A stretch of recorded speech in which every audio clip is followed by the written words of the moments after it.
আসসালামু আলাইকুম ওয়া রাহমাতুল্লাহি ওয়া বারাকাতুহু। সম্মানিত দিনী ভাইরা আমার, আপনাদেরকে একটা গুরুত্বপূর্ণ হাদিস শোনাই। আন আবি হুরায়রা রাদিয়াল্লাহু আনহু আন্না রাসূলুল্লাহ সাল্লাল্লাহু আলাইহি ওয়াসাল্লাম قال ইজা ইস্তাইকাযা আহাদুকুম মিন নাওমিহি ফালা ইয়াগবিস ইয়াদাহু ফিল ইনাই হাত্তা ইয়াগসিলাহা সালাসান ফাইন্নাহু লা ইয়াদরি আইনা বাতাত ইয়াদুহু।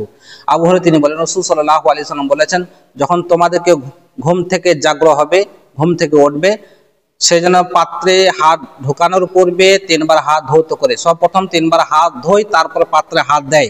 কারণ সে জানে না রাত্রে তার হাত কোথায় ছিল।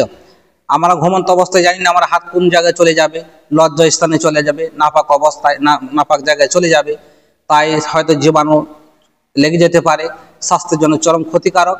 সেই জন্য রাসূল সাল্লাল্লাহু আলাইহি ওয়াসাল্লাম বললেন, তোমরা ঘুম থেকে যখন উঠবে, তখন সর্বপ্রথম তোমরা পাত্রে হাত ঢোকানোর পূর্বে ধৌত করবে, 3 বার হাত ধৌত করবে। এটা পাবেন সহিহ মুসলিম হাদিস নম্বর 530 নম্বর হাদিস।